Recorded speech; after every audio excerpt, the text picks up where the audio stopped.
Smartwatch yang satu ini terbilang smartwatch outdoor yang minimalis. Fitur outdoornya lengkap, fitur olahraganya ini mendukung GPS, kompas, baro, altimeter ready. Layarnya sudah AMOLED pastinya ya, dengan always on display. Fitur Bluetooth call, saya tes menggunakan WhatsApp call ini bisa. Menurut saya ini smartwatch gabungan antara Navi Air 2 dengan Tetra Air 4. Ya, ini adalah smartwatch dari Aulon Navi Air 4 GPS. Untuk kedua smartwatch Navi dan Tetra udah tayang kemarin ya. Saya versusin, yang belum lihat bisa cek linknya di deskripsi video. Soalnya mereka berdua ini mirip-mirip, cuma fiturnya aja yang berbeda dan harganya juga sih beda dikit. Untuk di dalam paket penjualannya terbilang komplit sih menurut saya ya. Dia dapat bonus strap model leather, tetapi materialnya ini dari silikon TPU. Dapat tempered glass, kabel charger dengan 2 magnet pin, dan user manual. Dari segi desain yang udah saya bilang tadi ya di awal, smartwatch ini terbilang minimalis alias tidak terlalu besar. Modelnya round screen dengan 2 tombol fisik, yang satu ini modelnya Crown. Dia bisa diputar-putar ya untuk mengganti pilihan watch face dan juga masuk ke menu utama. Cuma kalau saya lihat ini di double klik dia tidak bisa mengganti tema atau view UI. Jadi dia modelnya di scroll seperti ini aja, ke atas dan ke bawah, dan tombol back. Untuk tombol yang bawah ini untuk mode cepat ke pintas olahraga ya. Saya setting jadi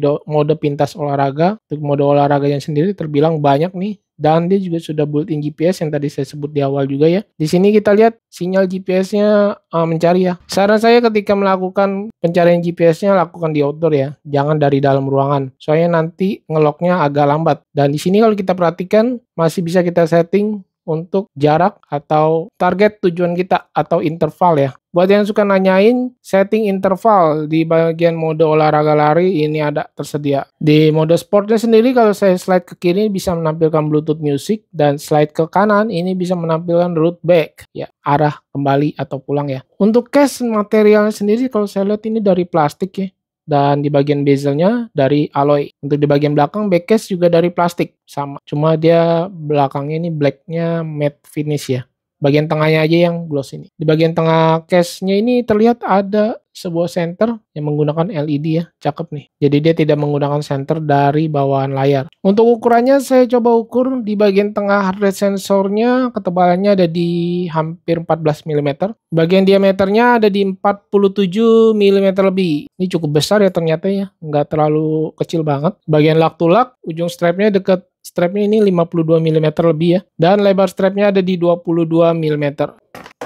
Untuk bobot beratnya sendiri terbilang ini nggak nyampe 50 gram. Ini cukup ringan sih menurut saya, tidak sampai 50 gram. Kalau saya lihat untuk diameternya sih ini nggak terlalu besar, tetapi ketika diukur ini berasa ya untuk ketebalan dan juga lebar diameternya, lug-to-lugnya juga. Untuk display layarnya ini lumayan di 1,43 inch dengan resolusi yang besar 466 x 466 pixel. Untuk di bagian layar sentuhnya sendiri saya swipe ke kiri, ke kanan, atas, bawah ini cukup lancar, responsif. Cuma saya berasa untuk dia punya animasi UI-nya nih kurang ya. Nih kalau misalnya saya masukin klik tombol menu masuk ke menu utama, terlihat tidak ada animasinya ya, perpindahan animasinya gitu. Untuk setting brightness tinggal di tap-tap aja di bagian layar, cukup mudah dan simple ya menurut saya tanpa harus masuk ke dalam setting lagi. Dan di bagian menu shortcut kita lihat tampilannya ini masih bisa kita tambah ya, atau kita custom seperti salah satunya misalnya center kita bisa tambahkan. Karena tadi saya coba tes dengan mengklik 2 kali tombol crown ini tidak bisa mengganti tema atau VUI, kita harus menggantinya dengan cara manual ya, di tap-tap di bagian menu shortcutnya ini. Di sini kalau kita lihat juga ada always on display yang tinggal di tap aja,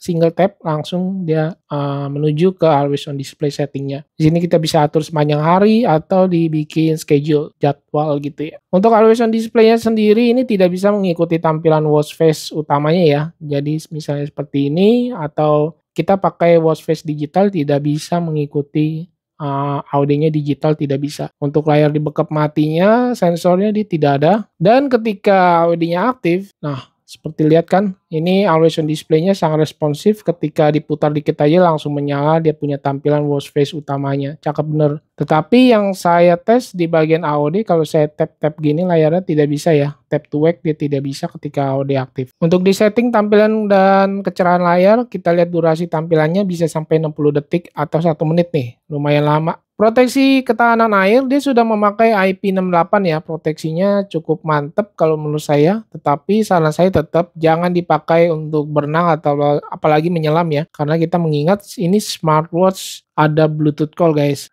speaker dan mic ya. Jadi saran saya jauhin aja ketika ya kalau kita sengaja untuk berenang, saran saya mending lepas aja deh. Kalau sekedar kehujanan, rintik-rintik atau ya cuci tangan masih oke sih, karena dia tidak diceburin langsung ke dalam air gitu ya. Untuk aplikasinya sendiri dia memakai Glory Fit Pro. Ya, ini aplikasi lagi terkenal banget ya di dunia per-smartwatchan. Dan juga dia kelebihannya ini bisa terhubung ke aplikasi pihak ketiga seperti Strava dan Health Connect. Ini udah sering saya sebutin ya. Kita lihat untuk di bagian watch face bawaan dari aplikasinya sendiri terbilang ini oke banget deh. Banyak dan mantep-mantep. Tetapi sayangnya kalau yang saya lihat di bagian watch face analog di analog detiknya terlihat ini masih patah-patah ya, belum menyapu ya. Dan ini kesukaan kalian kita beda-beda ya. Kalau saya lebih suka yang watch face analognya menyapu. Kemudian di sini juga kita bisa pilih custom watch face, dia bisa ya untuk memakai foto dari galeri smartphone kita. Dan ini kita bisa atur untuk posisi dia punya angka, tanggal dan harinya. Juga saya tes ketika mendownload watch face ini lebih dari 3 harusnya bisa sih ini. Saya udah download 3 tampilan watch face masih bisa tertampung ya. Ini 4 malahan. Saya tes WhatsApp call menggunakan smartphone Android. Saya menggunakan Samsung A55. Ini bisa ya menjawab telepon langsung dari smartwatch-nya Aulon Navi Air 4. Kemudian untuk notifikasi masuk, saya tes dari WhatsApp juga, chat. Tampilannya seperti ini. Dia tidak bisa membaca banyak karakter pesan ya. Dan karakter pesannya fontnya seperti ini ya. Menurut saya ini cukup kecil sih ya. Dan terlihat nama pengirim dan pesan menjadi satu. Tidak dipisah di bagian atas. Fitur-fitur kita lihat.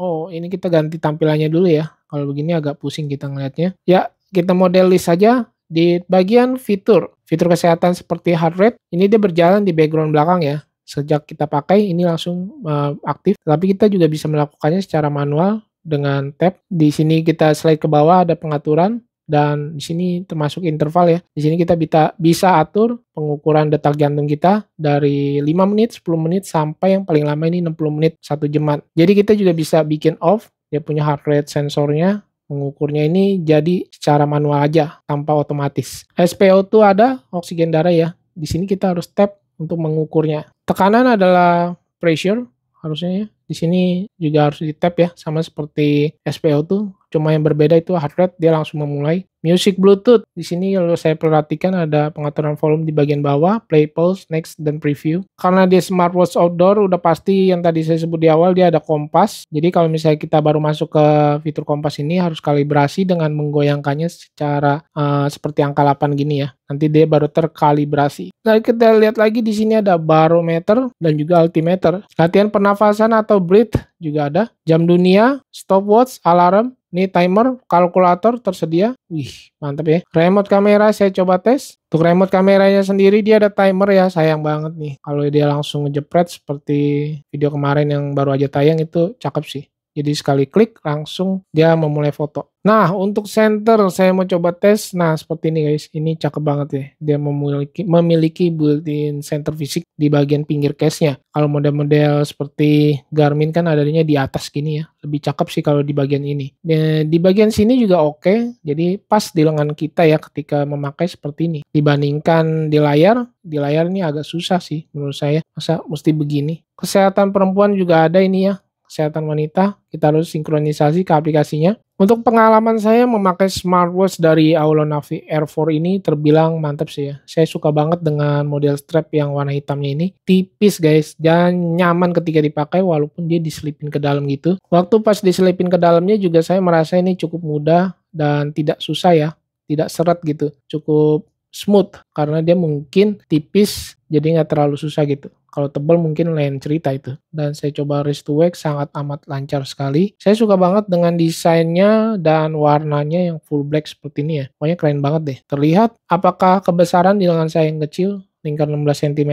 Kalau kamu lingkar lengannya sama seperti saya ya seperti ini tampilannya ya. Untuk dari segi baterai ini terbilang besar ya menurut saya di 410 mAh. Biasanya itu 300 mAh aja udah cukup oke loh. Ini 410 mAh. Untuk pemakaian saya cukup puas ya. Baterai ini terbilang awet walaupun fitur GPS-nya ini nyala terus on ya. Apalagi ketika kita melakukan fitur outdoor olahraganya langsung terkoneksi ke GPS. Mungkin saran saya biar irit always on display-nya jangan pakai, atau kalau mau pakai sewaktu-waktu aja ya. Karena biasanya yang lebih boros itu di bagian AOD, tampilan kecerahan layar juga pengaruh sih. Ini saya pakai yang level 1 aja dan sesekali aja terhubung ke smartphone. Untuk harganya sendiri dia ada di 1.186.000, 1.100.000-an lebih ya. Untuk harga ini sewaktu-waktu bisa berubah karena ini sedang flash sale. Tadinya itu ada di 1,2 lebih deh. Untuk link pembeliannya saya taruh di deskripsi video. Dia ada di toko hijau, toko oren, di TikTok juga ada deh. Ya smartwatch yang sekeren ini pastinya ada aja gitu yang menjadi catatan yang perlu diperhatikan, seperti misalnya tombol crown-nya ini tidak bisa di double klik, mengganti tema atau view UI tidak bisa. Di bagian tampilan UI-nya saya merasa animasinya juga kurang ya, bisa dilihat bahkan tidak ada animasinya keluar masuk perpindahan aplikasinya gitu, UI-nya tidak ada. Lalu di bagian notifikasi pesan masuk juga kita lihat font karakternya ini terbatas segini aja, tidak bisa terlalu panjang banget. Kemudian nama pengirim dan pesan dijadikan satu. Di always on display juga ini ketika kita aktifkan dia tidak bisa tap to wake, dan layar di backup off, di backup mati dia tidak ada. Kemudian masih di AOD juga dia tidak bisa mengikuti tampilan watch face bawaan ya, jadi hanya dari bawaan customnya aja. Ya mungkin segini dulu yang bisa saya sampaikan, review singkat dari pemakaian saya sehari-hari ya untuk smartwatch Aulon Navi Air 4 GPS. Thanks for watching, dan silakan komen smartwatch apa lagi yang ingin di request. Kritik dan saran bisa sampaikan di kolom komentar. Terima kasih banyak, saya Freddy, and bye.